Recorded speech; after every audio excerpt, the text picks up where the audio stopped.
Are driving your car down the highway and the check engine light suddenly blinks on your dashboard. There's a very specific, universally accepted protocol for what you do next. Right. You definitely don't just ignore it. Exactly. You don't pull over, hide the car in your garage, and, throw a tarp over it. You don't pretend the light isn't on while your engine just slowly tears itself apart. No, you take it to a mechanic. Yeah, you take it in, you point at the dashboard, and you say, something is wrong under the hood, fix it. The interaction is just purely mechanical. It's objective. And I think most importantly, that entire diagnostic process is completely devoid of shame.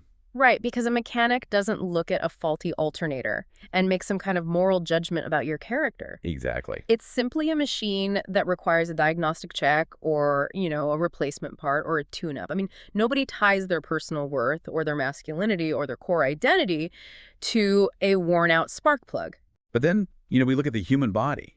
And specifically, when we look at the male reproductive system and the physiological reality of erectile dysfunction, suddenly that objective check engine light comes on and all logic just goes completely out the window. It really does. The biological machinery isn't working the way it used to or the way it's expected to. Yeah, but instead of walking into a doctor's office with that same pragmatic attitude and saying, hey, I need a diagnostic check on my vascular system, there is this overwhelming, suffocating wall of stigma. Absolutely. We hide it. We hide it. We suffer in absolute silence. We literally let the engine tear itself apart emotionally. Because the physical symptom becomes a reflection of self, rather than just a reflection of a biological mechanism. Society has inextricably linked erectile function with, vitality, youth, and manhood. So much pressure. Right. So when that function falters, the shift from objective biology to subjective shame is nearly instantaneous. And that specific emotional shift is where patient safety often just falls right off a cliff. Oh, for sure. When patients are too embarrassed to seek professional medical guidance, they make really dangerous, uninformed decisions in the dark. Which is exactly why we are here today. Welcome to this deep dive. As part of the iMedix educational series, we are tackling a topic that exists right at this volatile intersection of complex pharmacology, human psychology, and intense social stigma. It's a heavy intersection. It really is. Now, for those of you listening, we are pulling our data today directly from the iMedix medical content engine. And for some context, iMedix is an independent medical information platform. They do really great work. They do. They maintain a staggeringly comprehensive drug database, massive educational resources, and a very active community forum where people can actually talk about these things anonymously, but, safely. Right. And today, we are going to look at their thorough analysis of generic Levitra 20 milligram, which is also known by its active pharmacological ingredient, Vardenafil. So Vardenafil is an FDA-approved oral therapy that's specifically designed and calibrated for the treatment of erectile dysfunction, or ED. It's a highly specific chemical intervention for a highly specific biological failure. And our mission today is to go way beyond the basic, tiny print label instructions that you might find glued to the side of a pill bottle. Right, the stuff nobody can read anyway. Exactly. We want to explore the real-world implications, the absolute safety considerations, and the literal microscopic physiological mechanics of this medication. Because platforms like iMedix exist for a very distinct reason. Yeah, to demystify these treatments and to provide a space for completely unbiased, scientifically grounded safety discourse. Because when a condition is as highly stigmatized as ED, a lack of clear, unbiased information doesn't just lead to mild confusion. It leads to profound medical danger. It really does. It drives people into the shadows of the internet. I mean, when you're sitting on the edge of your bed, too paralyzed by embarrassment to ask your primary care physician a basic question, you turn to a search engine. You look for a quick fix. Right. And if you don't have a reliable, rigorously independent platform guiding that search, the results you find can be catastrophic. The internet is flooded with misinformation, counterfeit drugs, and predatory marketing designed to exploit that exact vulnerability. To give you a perfect human example of this vulnerability, I was reading through the iMedix community forum's popular questions section, which is a fascinating piece of our source material today. Oh, I love that section. It's so revealing. There's a user on there going by the handle JustAGuy35, and his post is simply titled, ED Issues at 35, Really? You can just hear the absolute disbelief, the frustration, and the profound isolation in that one line. Yeah, you really can. He's 35 years old. He has likely spent his entire life assuming this is an issue exclusively reserved for men in their late 70s or 80s. He feels broken, premature, and completely alone. His reaction is incredibly common, but it's based on a massive statistical misconception. Right. Erectile dysfunction affects a phenomenally wide-ranging demographic. The idea that it's solely an aging issue is a myth that prevents millions of younger men from seeking help. Which is so tragic. At 35, ED can be an early warning sign for cardiovascular health issues. It can be linked to undiagnosed diabetes, hypertension, or even neurological conditions. Bro. And perhaps most commonly in that age bracket, it's heavily linked to psychological stress, performance anxiety, and depression.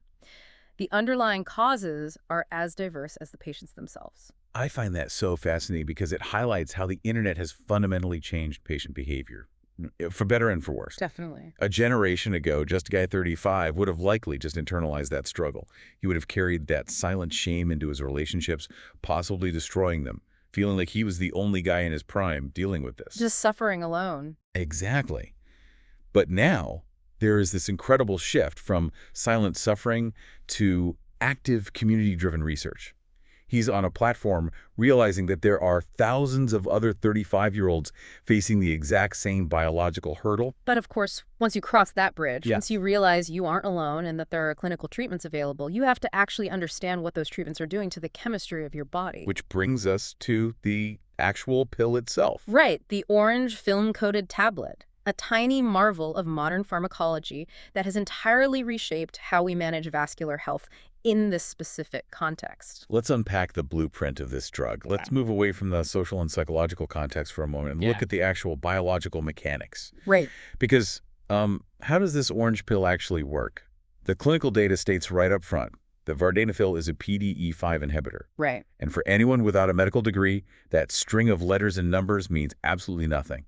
PDE5 inhibitor is the core pharmacological classification.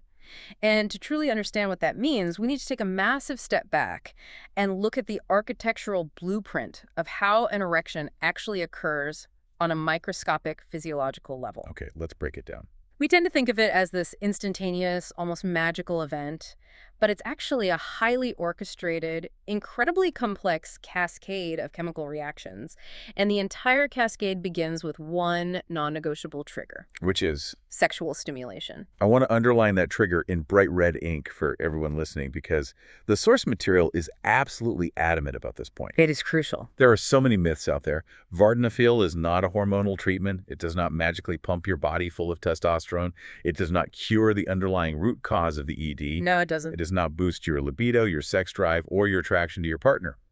And I think most importantly, if you swallow this pill and then sit down to do your taxes, absolutely nothing will happen. Nothing at all. It is entirely inactive without sexual stimulation. It's not an on-off switch that bypasses your brain. Right. If there is no psychological arousal or physical tactile stimulation, the medication is functionally useless. Here is the physiological reality of why that is. When a man is sexually aroused, his nervous system sends a signal to the endothelial cells. Wait, what are those? They're the inner lining of the blood vessels in the erectile tissue of the penis. So this signal commands those cells to release a gas called nitric oxide. Okay, nitric oxide. Yes, this release of nitric oxide is the spark that ignites the entire process. The nitric oxide then activates an enzyme that produces a crucial molecule called cyclic GMP. Cyclic GMP. Okay, so if nitric oxide is the spark, then cyclic GMP is the fire.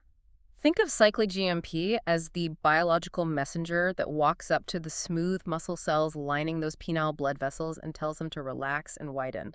It's a vasodilator. Okay, that makes sense. When those vessels relax, the structural resistance drops and blood rushes in at a high volume, filling the spongy, cavernous tissue of the penis.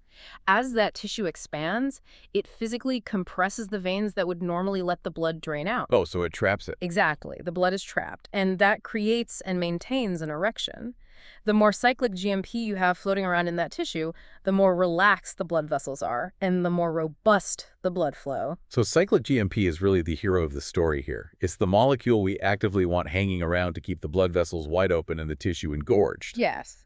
But the human body doesn't like permanent states, right? It loves homeostasis. The body is the ultimate system of checks and balances. It does not want localized blood pressure to remain altered forever. Once the sexual encounter is over, the body needs to reset. Enter the PDE5 enzyme, phosphodiesterase type 5. Okay, the villain of the piece. Well, from the erection's perspective, yes. The sole purpose of the PDE5 enzyme in this specific tissue is to hunt down and destroy cyclic GMP. It acts like a biological cleanup crew. As the PDE5 rapidly breaks down the cyclic GMP, the message to relax stops. The smooth muscle constricts again, the blood vessels narrow, the tract blood flows out, and the erection subsides. Let me try to build an analogy here to see if I have the mechanical flow of this correct. Hmm. Let's imagine the vascular architecture of the erectile tissue is an incredibly exclusive, high-end nightclub. I like where this is going. And cyclic GMP is the massive bouncer working the front door. When cyclic GMP is on duty and doing his job, he unhooks the velvet rope, opens the heavy double doors wide, and lets all the VIP guests, which in this case is the massive influx of blood flow rush, into the club. Right, he lets the blood in. As long as he holds those doors open, the club is packed. Right. The party's happening. The visual works perfectly. The bouncer facilitates the volume of guests. But then you have this PDE5 enzyme. PDE5 is the strict, fun-hating corporate club manager. Yeah. His job is to make sure the club closes on time. He comes down from his office, tells the bouncer to close the doors, kicks the VIP guests out into the street, and shuts the entire party down. Spot. So if you have erectile dysfunction, maybe the underlying issue is that your body isn't producing enough of the bouncer, or maybe that corporate manager is just way too aggressive and shuts the club down before the party even really starts. That captures the dynamic beautifully.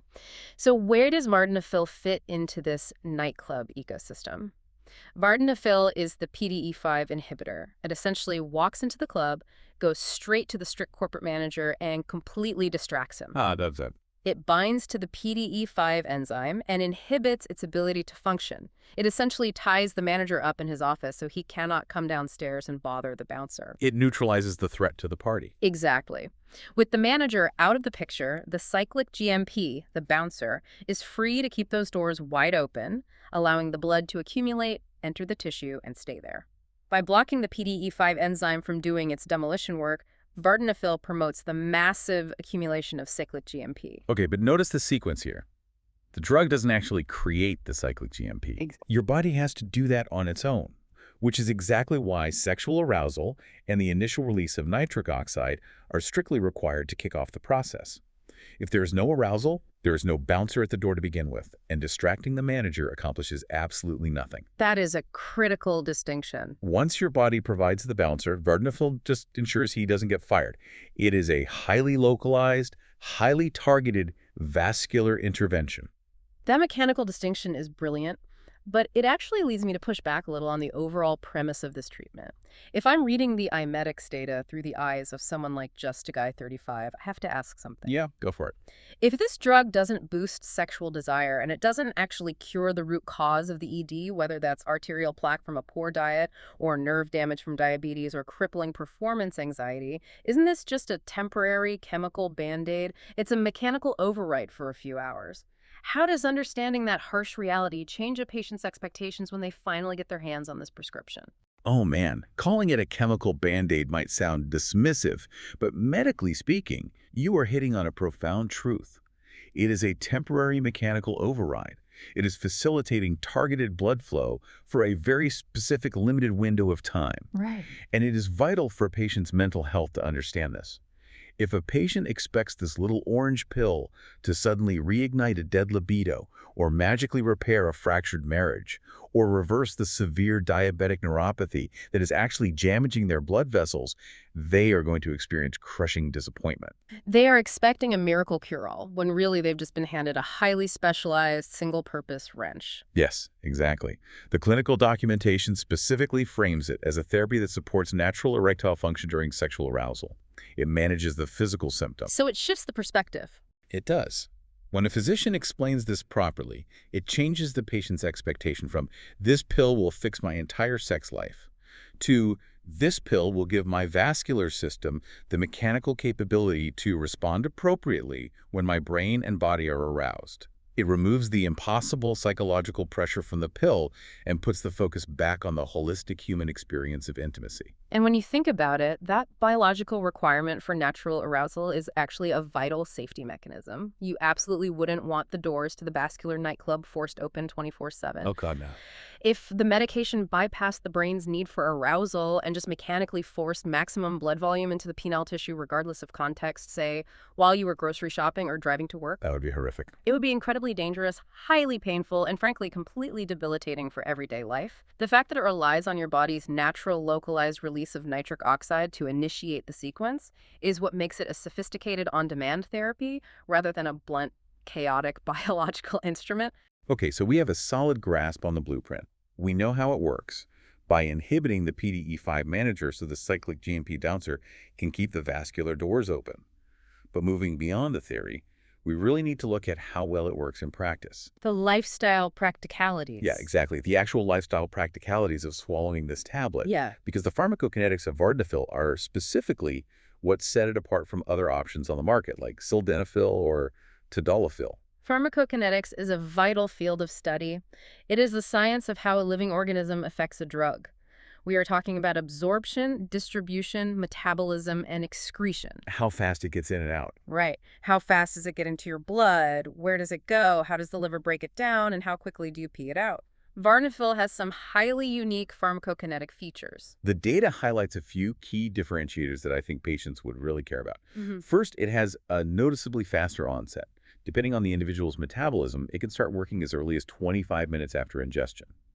That's fast. Very fast. It is also less impacted by moderate fat meals compared to some of the older, original, first-generation PDE5 inhibitors. But the most interesting pharmacological point to me is that it has a relatively short half-life. The clinical effects typically last around 4 to 5 hours. Let's clearly define the concept of a half-life, because it's a term thrown around constantly in medical literature, but rarely explained well. The biological half-life of a drug is simply the time it takes for the concentration of the active medication in your blood plasma to reduce by exactly half. Okay, so half the drug is gone. Yes. So if Vardenafil reaches its peak concentration in your blood about an hour after you take it, and it has a half-life of roughly 4 to 5 hours, it means that 4 to 5 hours later, your liver and kidneys have successfully cleared out 50% of the drug.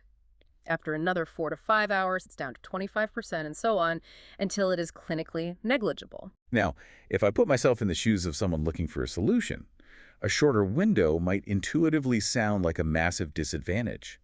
You might think, why wouldn't I want a pill that lasts for 36 hours, like some of the other options out there, so I don't have to plan ahead or watch the clock? A lot of patients ask that. Right. But from a safety and side effect management perspective, a shorter half-life isn't a flaw. It's actually a massive advantage, isn't it? It is a profound advantage, particularly for patients who are sensitive to the systemic effects of vasodilators. When you choose to take a medication that stays active in your cardiovascular system for 36 hours, you aren't just getting the primary desired benefit for 36 hours. Right. You are also firmly locked into the potential side effects for 36 hours. You are locked into the dangerous drug interactions for a day and a half. You're practically married to the drug's chemistry for the entire weekend. If you hate it, you just have to wait it out. Precisely.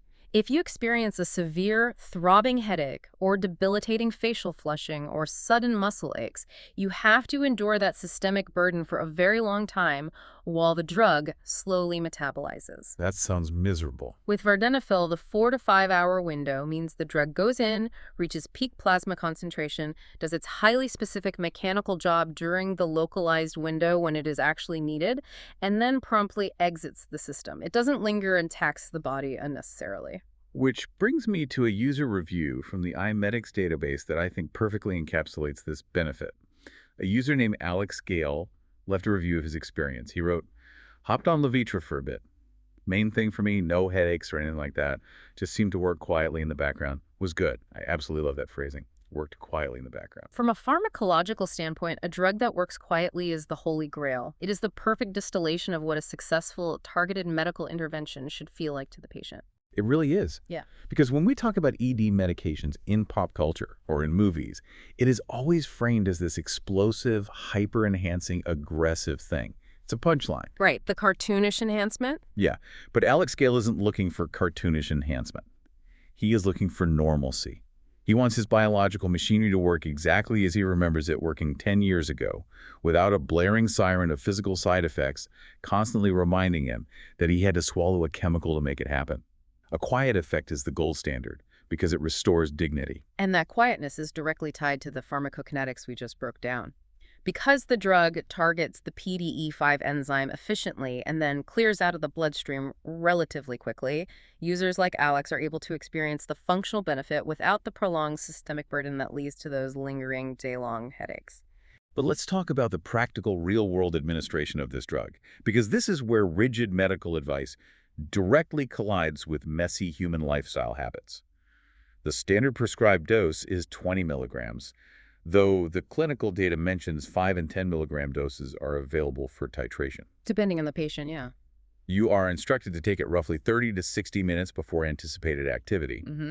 But here is the massive catch that trips people up. Food and alcohol limits. Ah, yes. The environmental factors inside the stomach and liver that dictate how a drug is actually absorbed. The general instructions clearly state that while Vardenafil is less impacted by a moderate fat meal, eating a high-fat meal can severely delay the onset of the drug by up to an hour or more. Significantly delayed. Furthermore, consuming excessive alcohol can drastically worsen the side effects, particularly dizziness and low blood pressure. Now, looking at this through a societal lens, I have to point out the absolute irony here regarding traditional romantic dates. The classic steak and wine dilemma. It is the stereotypical romantic evening playbook. You want to impress your partner, so you go out to a fancy restaurant. You order a heavy, high-fat, 16-ounce ribeye steak, maybe a side of rich, buttery mashed potatoes, and you share a heavy bottle of red wine to relax and set the mood. And you just ruin the drug's absorption. Exactly. According to the actual pharmacology, that specific culturally ingrained combination of fat and alcohol might totally sabotage the medication you just took in preparation for the end of the evening. It is a very real, very common clinical hurdle. And it is exactly why patient education on platforms like iMedix is so critical. The chemistry of digestion matters.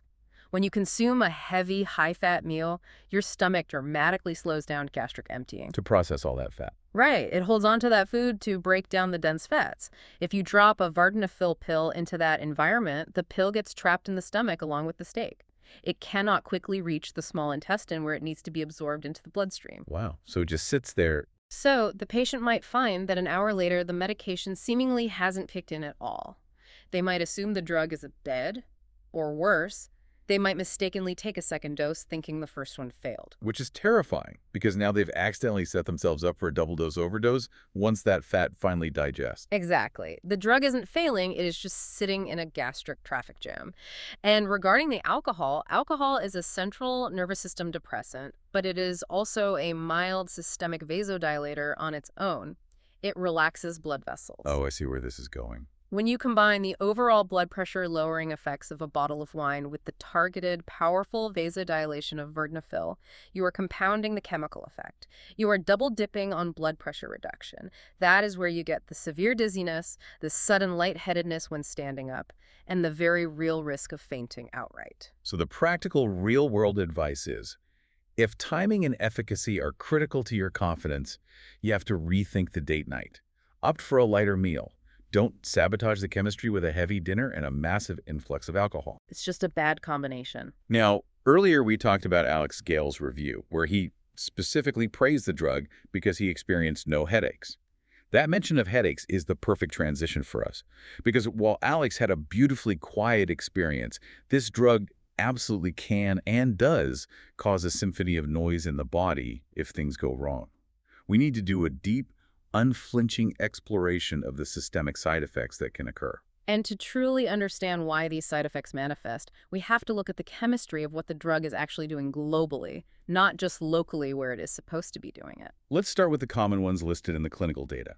They categorize them as mild, temporary, and manageable. The list includes headache, flushing, which is described as a sudden redness or intense warmth in the face, neck, or chest, a stuffy or runny nose, indigestion, or an upset stomach, and the dizziness we just touched on. Right, the usual suspects. Now, the dizziness makes sense based on the blood pressure drop. But if we assume this drug is a highly targeted treatment meant to isolate the penile tissue, why is it making my face bright red, my head pound, and my nose stuffed up? What is the mechanical link there? The link is a concept called systemic vasodilation. Remember our strict corporate club manager, the PDE5 enzyme? The guy shutting down the party. Right.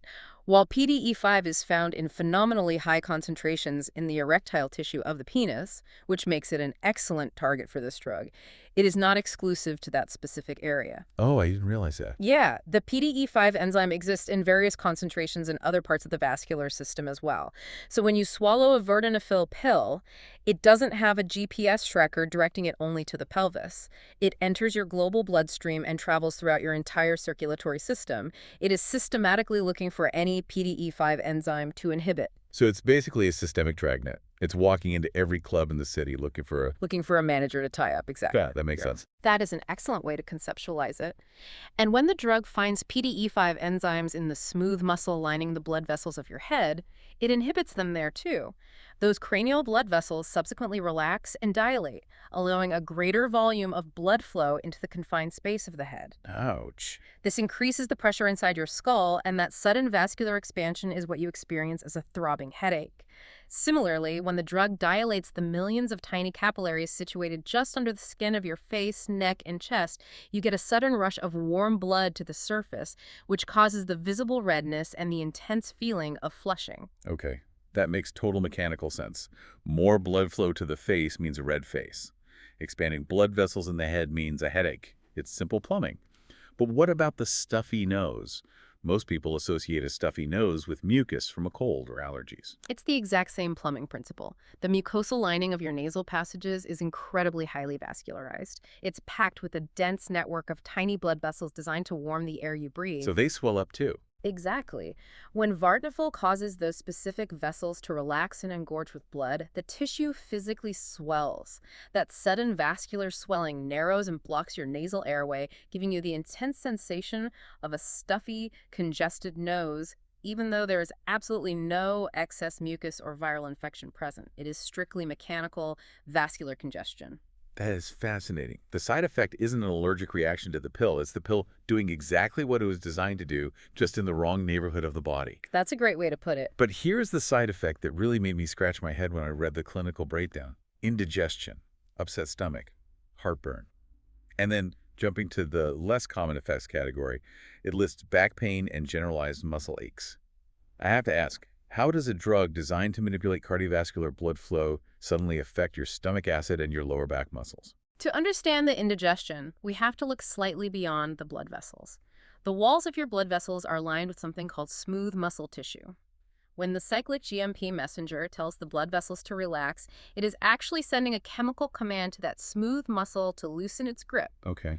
But smooth muscle isn't just a component of the circulatory system. It is also the primary structural component of your entire gastrointestinal tract. It's the muscle that pushes food through the system. Yes, and crucially, it forms the bowels. The sphincter, located at the very top of your stomach, the lower esophageal sphincter, is a ring of smooth muscle. Oh, I see. Its solitary job is to stay tightly contracted to keep highly acidic stomach contents from splashing upward into the delicate lining of your esophagus. Because this drug is a systemic smooth muscle relaxant, it can inadvertently cause that esophageal sphincter to relax and loosen its grip.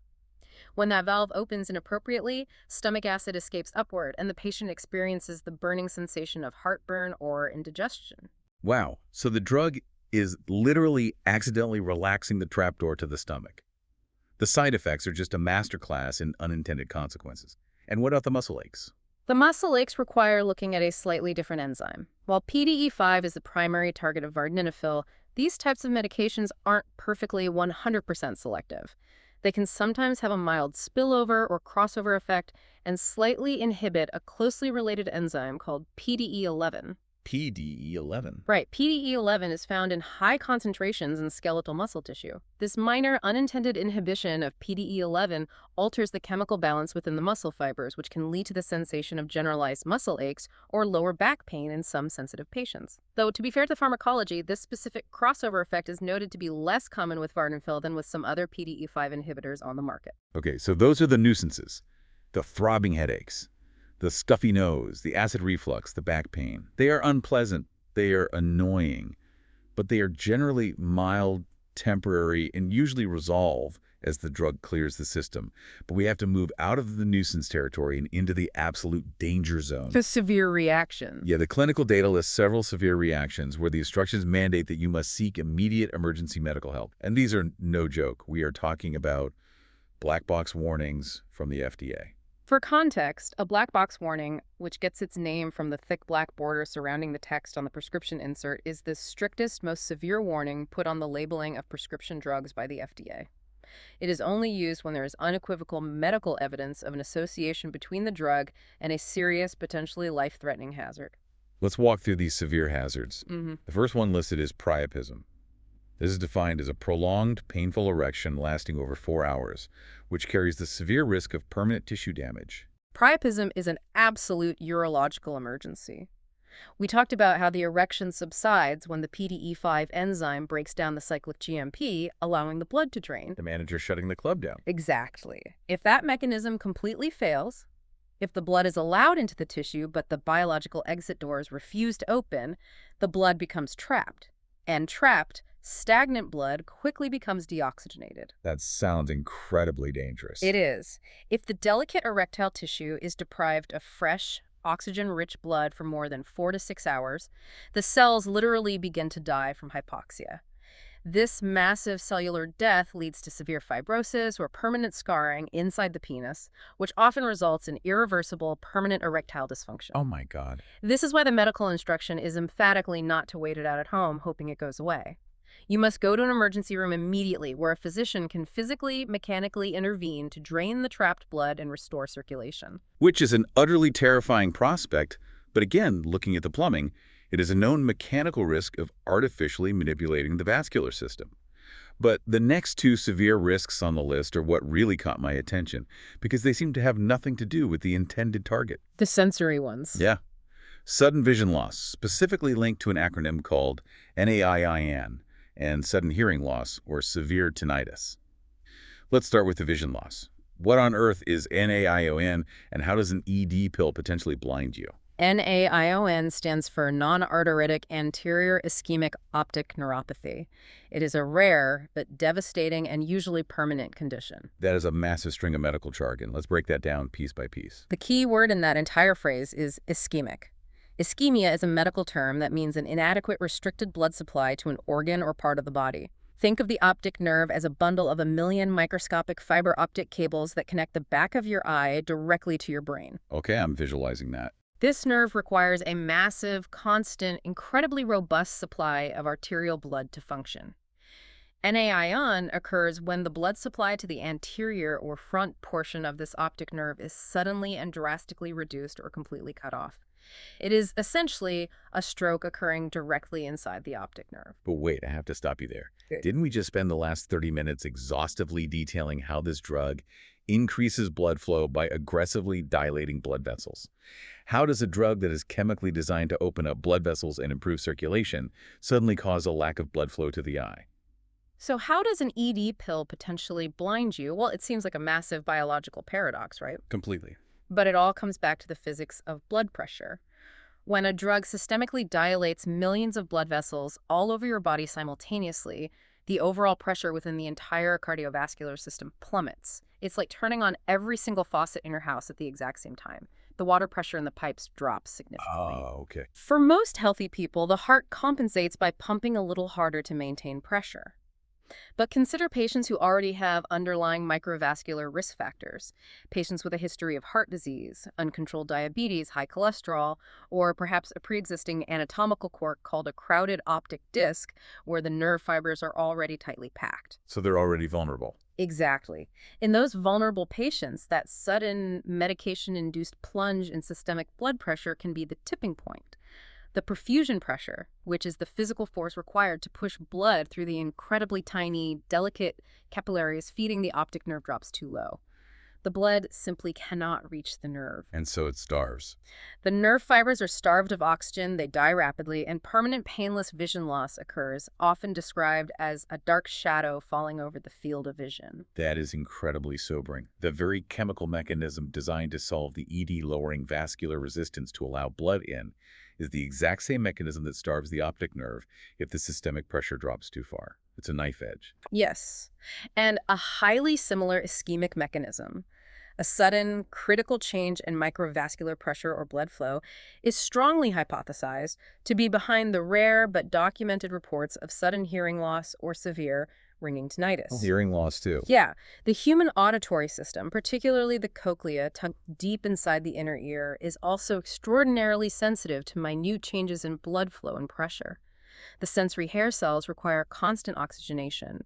If you take this medication and experience sudden blurred vision, a gray spot in your visual field, or a sudden, unexplained drop in your hearing, the clinical protocol is clear. It is not a wait-and-see side effect. Stop taking the medication instantly and seek emergency medical attention. Which brings us to the final severe warning on the list. Signs of a heart attack. Chest pain, shortness of breath, pain spreading to the jaw or shoulder, irregular heartbeat. The iMedix safety concerns section explicitly states that Vardenafil increases cardiac demand during sexual activity. We must be pragmatic here. Sexual activity itself is a significant cardiovascular physical exertion. Right. If a patient is suffering from severe underlying heart disease, the physical exertion of the act, combined with the systemic vasodilation and the subsequent mild compensatory increase in heart rate caused by the drug trying to maintain blood pressure, can put an overwhelming strain on an already weakened heart muscle. The heart is basically being asked to run a marathon while the blood vessels are artificially widening, dropping the pressure it relies on to pump. Exactly. This perfectly bridges our conversation into the next critical area of our deep dive. Because discussing these severe cardiovascular side effects leads directly into understanding precisely who is most vulnerable to them. We need to talk about specific populations, absolute contraindications, and the terrifying reality of chemical clashes. And there is one chemical clash that the medical data flags as an absolute non-negotiable life or death contraindication. Nitrates. Yes, nitrates. If there is one absolute uncompromising takeaway from a pharmacological safety perspective today, this is it. Combining Vardenafil or literally any PDE5 inhibitor with a nitrate medication is strictly, unequivocally prohibited. It is a potentially fatal combination. Let's lay out exactly what nitrates are for anyone listening who might not be familiar. Yeah. These are prescription medications like nitroglycerin, isosorbide dinitrate, or isosorbide mononitrate. They're typically prescribed by cardiologists for angina, which is severe, crushing chest pain caused by reduced blood flow to the heart muscle itself. Exactly. Nitrates work incredibly fast. They relieve this chest pain by releasing a massive surge of nitric oxide into the body. This surge powerfully and rapidly dilates the major blood vessels, which drastically eases the workload on the struggling heart and allows more oxygen-rich blood to reach the cardiac tissue. Okay, so here is where the concept of double-dipping danger comes in, to use a layman's term. You have a cardiac patient who takes a nitrate. The nitrate commands the blood vessels to open wide. Then that same patient takes a Vardenafil pill, and the Vardenafil forcefully prevents the blood vessels from closing back up. It is a catastrophic, uncontrolled synergy. Both powerful drugs are commanding the vascular system to dilate simultaneously, but they are doing it through overlapping, compounding chemical pathways. Which causes the blood pressure to just bottom out. Yes. The result is an unmitigated, massive plunge in systemic blood pressure. In medicine, we call it severe hypertension. The blood pressure falls so low, so quickly, that the heart simply cannot generate enough force to pump blood uphill to the brain or outward to other vital organs. This lack of perfusion can lead to immediate syncope or fainting, a massive stroke, or a complete fatal cardiovascular collapse. So the rule is absolute. There is no gray area. You cannot take these together. The safety warning says to absolutely avoid use within 24 hours of taking any nitrate. Now, what about other interactions? The data also lists alpha blockers, like tamsulosin, which is very commonly prescribed for older men to treat an enlarged prostate. Alpha blockers function by lowering blood pressure. They do this by blocking the alpha adrenergic receptors, causing the smooth muscles in the blood vessels and the prostate to relax. So once again, you have an additive hypotensive effect. Another double dip. Taking Vardenafil concurrently with an alpha blocker significantly increases the risk of severe dizziness or fainting upon standing. It is not an absolute fatal contraindication in the same way nitrates are, but the clinical guidelines clearly state it requires strict medical supervision. Usually, the physician will ensure the patient is on a stable dose of the alpha blocker first, and the doses of the two medications should generally be separated by at least 4 to 6 hours to prevent them from peaking in the bloodstream at the exact same time. Okay, so those interactions are primarily based on compounding the mechanical blood pressure drop. But there is another major category of interactions listed in the pharmacological data that involves the liver's intricate metabolic pathways. And this is where we get into some truly fascinating, almost unbelievable biochemistry. The data warns about a highly dangerous clash with something called CYP3A4 inhibitors. Ah, CYP3A4. This is a massively critical piece of the pharmacokinetic puzzle that is rarely explained to the average patient. The source lists common medications like ketoconazole, which is an antifungal often used for skin infections, and ritonavir, which is an antiviral HIV medication.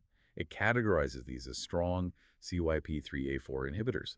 The warning states that combining these specific drugs with Vardenafil drastically increases the Vardenafil levels in the blood, raising the risk of a massive overdose and making strict dose adjustments absolutely mandatory. Please explain this to me. What exactly is CYP3A4, and why on earth does applying an antifungal or taking an antiviral suddenly cause you to critically overdose on an ED medication?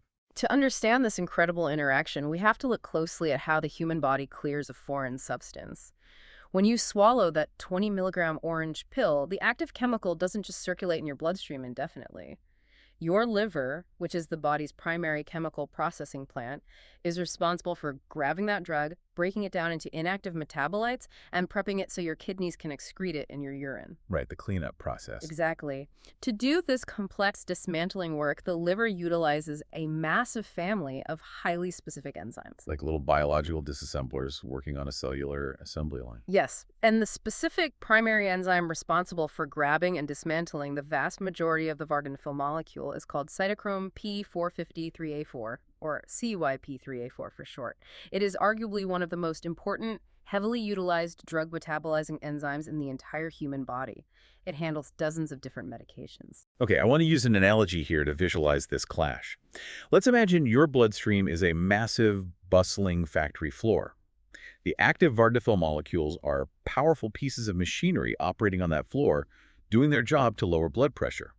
The CYP3A4 enzyme is the highly specialized, highly efficient, hazardous waste disposal team. I like this factory. Their entire job is to roam the factory floor, systematically dismantle the Vardenafil machines after they've done their work, and throw the parts in the trash so the factory floor doesn't get cluttered and dangerous. A very apt analogy. The disposal team maintains a safe, working equilibrium on the factory floor. Right. So you take a drug like ketoconazole, the antifungal. The clinical data calls it a strong CYP3A4 inhibitor.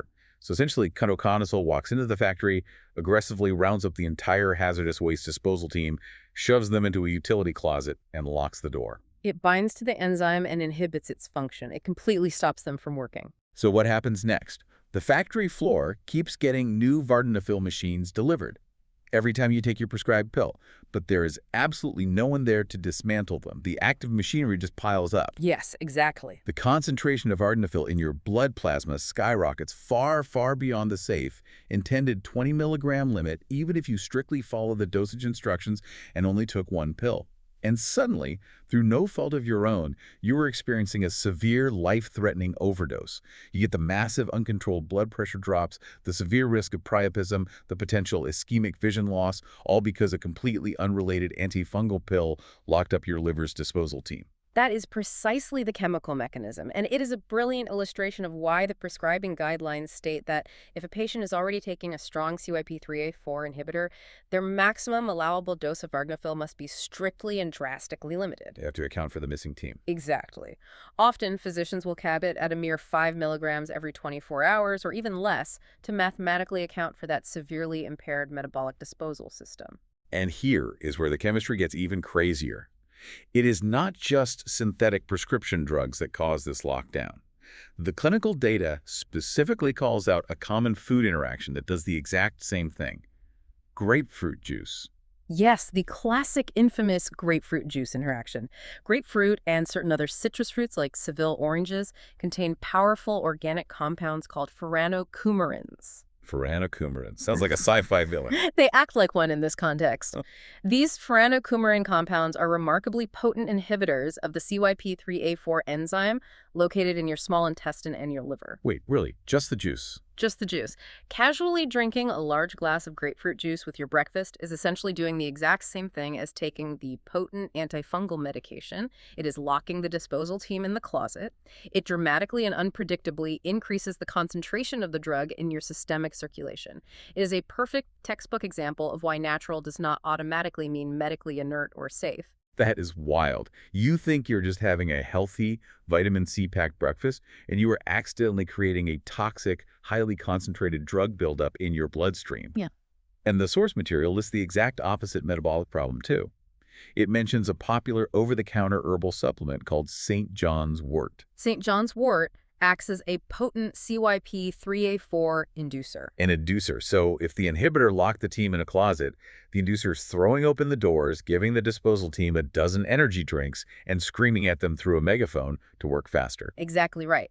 An inducer accelerates the entire metabolic process. It chemically commands the liver to actually synthesize and produce more of the CYP3A4 enzyme, and it makes the existing enzymes work at a highly accelerated rate. So they just tear the drug apart immediately. Right.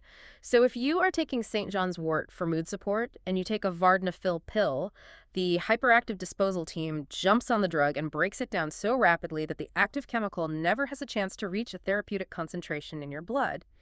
You take the full 20-milligram pill, and your liver shreds it into useless metabolites before it can even travel to the vascular target. Making it completely useless. The expensive medication is rendered completely, functionally useless. This entire section really highlights why the medical advice is so brutally emphatic about full disclosure. You have to tell your doctor everything. We're not just talking about disclosing major heart medications. We are talking about antifungal creams, over-the-counter herbal mood supplements, and your Sunday morning juice habits. The chemistry of the human body is this incredibly delicate, tightly interconnected web where pulling one string moves the entire structure. Which is exactly why there are very strict, heavily researched guidelines for special demographic groups. The clinical documentation lists this medication as completely unsafe and unapproved for women and children under 18. No data to support it. There is zero robust clinical data supporting its safety or efficacy for them. For the elderly population, generally those 65 and older, the recommendation is often to start at a much lower 5-milligram dose. Why? Because their metabolic disposal teams, their liver function, and renal clearance rates naturally slow down with age, meaning the drug stays in their system longer by default. Makes sense. And for anyone with severe hepatic or renal impairment, meaning advanced liver disease like cirrhosis or dialysis-dependent end-stage kidney failure, the drug is frequently outright contraindicated. If the physical organs responsible for metabolizing and excreting the drug are severely damaged, you cannot safely process the chemical load. So we have exhaustively covered the complex biology, the timing, the systemic side effects, and the incredibly intricate web of chemical interactions. If a patient somehow navigates all of that, has an honest conversation with their doctor, gets a legitimate prescription, and heads to the pharmacy, you would think they are finally in the clear. You would hope so. But this perfectly introduces the final and perhaps the most unpredictable, insidious danger of all. Because the reality is, millions of men do not go into a licensed pharmacy. No, they don't. The stigma we discussed at the very beginning of this deep dive drives a massive percentage of patients away from the regulated healthcare system entirely. And the iMedix documentation devotes a significant, highly detailed amount of text to warning users about the severe risks of the counterfeit market. But before we get into the terrifying realities of the fakes, let's establish the clinical baseline. What does the real regulated drug actually look like? That's important to establish. According to the data, a genuine generic Levitra 20-milligram tablet is orange, it is film-coated, and it is oval-shaped. It is physically engraved with the word BAY on one side and the number 20 on the reverse. And crucially, genuine items always come securely packaged in blister packs labeled with the manufacturer's official branding. A blister pack is essentially a sealed sheet of thick plastic with individual molded cavities for each pill, securely backed with puncture-resistant foil. It isn't just for show. It clinically protects the medication from moisture, humidity, and degrading light, which is exactly why the pharmaceutical storage instructions explicitly say to keep the tablets sealed in their original packaging until the moment of use. But because of that massive suffocating stigma, and frankly because of the high financial cost of prescription medications in many regions, a massive, shadowy, multi-million-dollar black market has emerged. Right. People are buying these pills from unverified online pharmacies, from spam emails, or from a guy at the gym, specifically to avoid having that deeply awkward, vulnerable conversation with their primary care doctor. And this is a massive, incredibly dangerous public health crisis. The counterfeit market for ED medications is arguably one of the most hazardous sectors of illegal drug manufacturing globally. The demand is staggeringly high, the profit margins for the counterfeiters are astronomical, and the buyers are heavily motivated by extreme secrecy, meaning they rarely report bad reactions to the authorities. The clinical text is blunt about the tangible dangers of these fakes. It points out that fake tablets frequently contain wildly incorrect doses of the active ingredient. A pill labeled 20 milligrams might have 5 milligrams, or it might have 100 milligrams. Which is terrifying. And we now know from our extensive discussion on liver enzymes and systemic vasodilation that a 100 milligram dose is a massive, potentially lethal overdose risk. Furthermore, they might contain completely undisclosed chemical analogs, like sildenafil, which is the active ingredient in Viagra, meaning the patient doesn't even know what specific pharmacological agent they are ingesting. But the really terrifying stomach-churning part is the fillers. The toxic fillers. Yes, they use toxic industrial fillers like talcum powder, commercial printer ink to get that orange color, or drywall dust. Or, to make the user feel like the pill is working, they mix in undisclosed, highly dangerous stimulants like synthetic amphetamines. The illicit manufacturing conditions for these counterfeits are completely unregulated, unsanitary, and fundamentally unsafe. There is absolutely zero quality control. You are rolling the dice and ingesting industrial chemicals, heavy metals, and random central nervous system stimulants. It's basically a poison pill. It is. And think back to our intense discussion about cardiovascular demand. If you take a counterfeit pill that contains an undisclosed amphetamine stimulant, your heart rate and your blood pressure are going to spike wildly and uncontrollably. If you are a patient with an underlying, perhaps undiagnosed heart condition, taking this in preparation for the physical exertion of sex, you are chemically engineering a perfect storm for a sudden, massive, potentially fatal cardiac event. And this isn't just some abstract boogeyman warning. The iMedix platform actively, meticulously tracks this shadow market. As part of their drug database audit, which is a truly fantastic, vital feature of their educational site, they categorize medications clearly for the public. Such a great resource. It is. Under their FDA-approved standards column, you see familiar, strictly regulated drugs, things like Rybelsus, Diflucan, Amoxil, Vabromycin, Acyclovir, Zithromax, Proscar, and of course Levitra.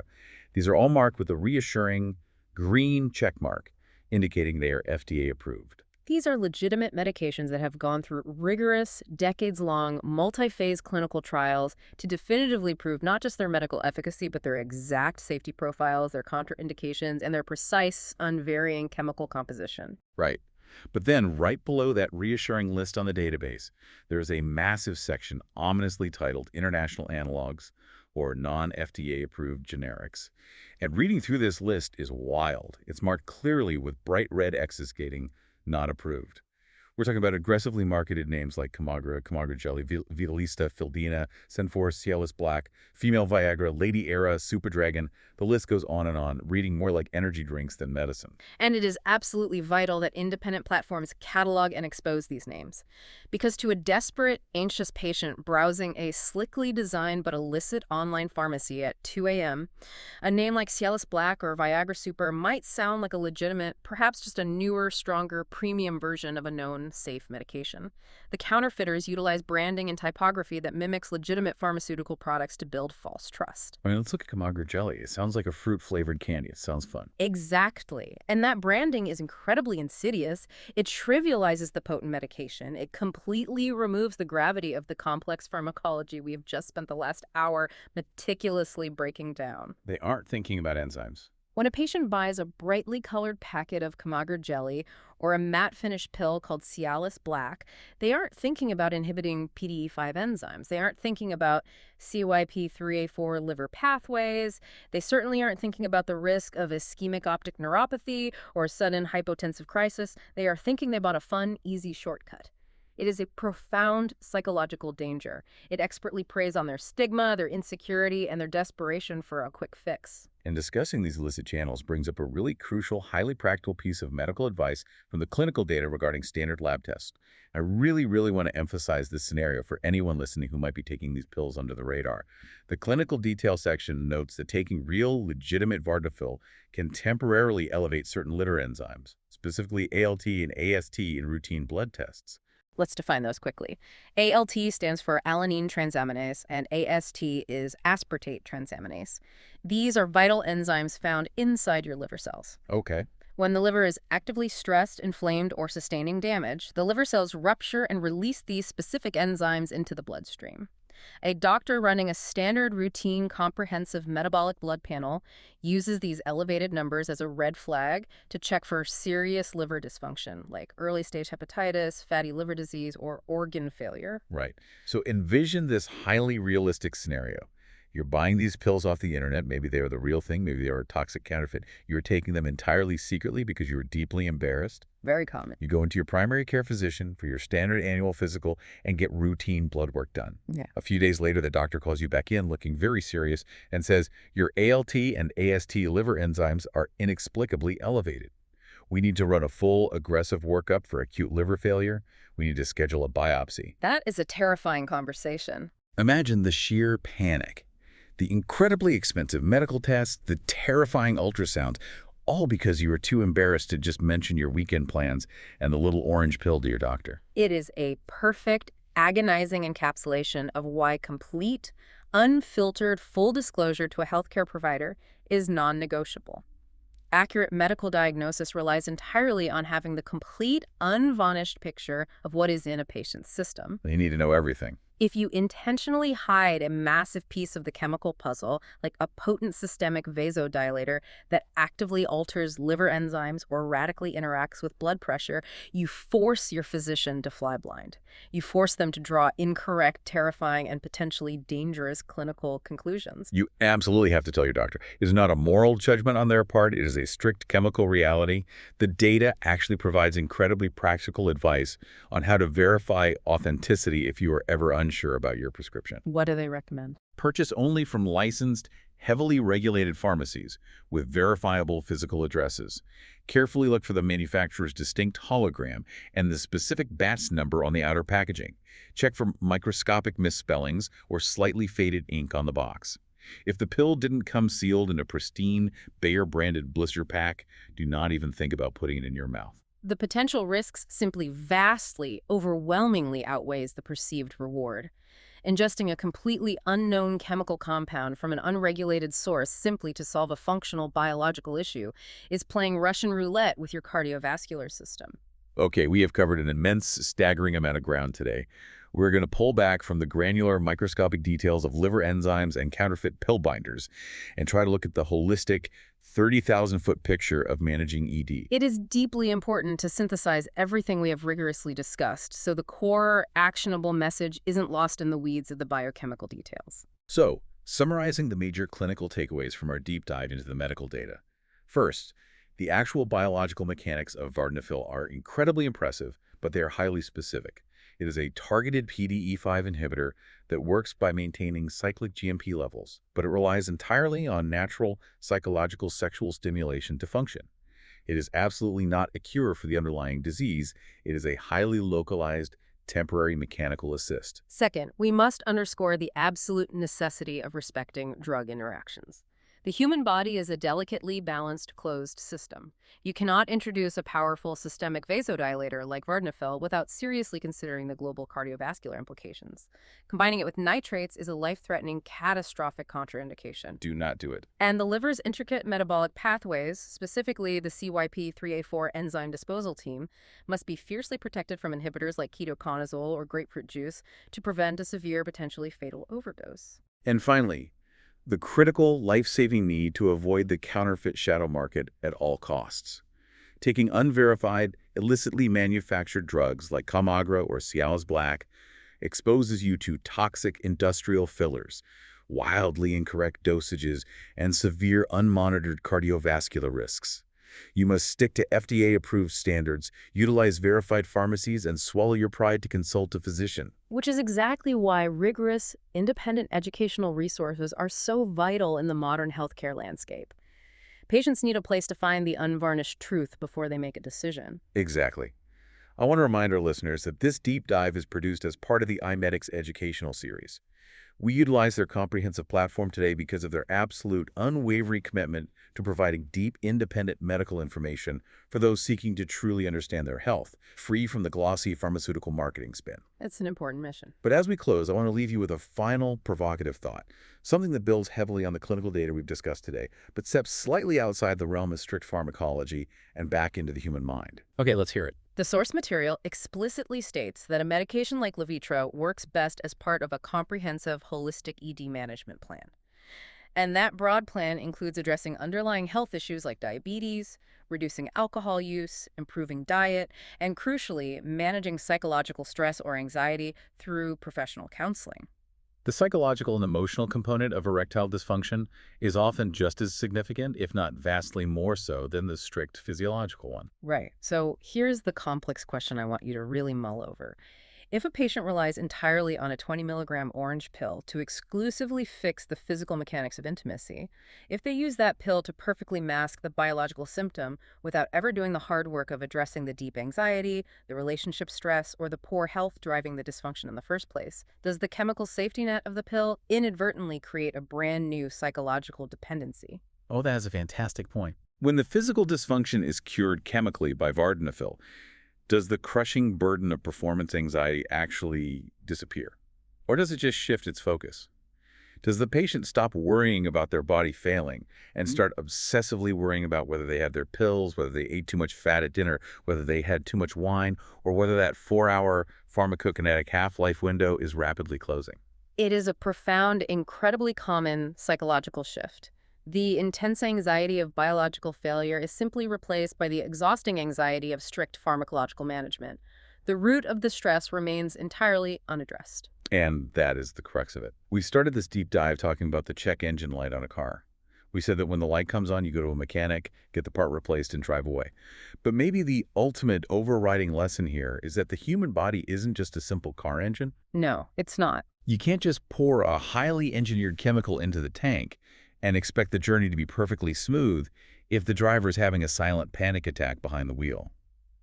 The courageous shift from silent suffering to vocalizing the problem, finding reliable resources, having that incredibly difficult conversation with your doctor, that is the real vital first step. The pill is just a single tool on the long road to actual holistic health. Think about that the next time you look at a prescription bottle. A deeply necessary perspective to keep in mind. Thank you for joining us on this incredibly thorough exploration.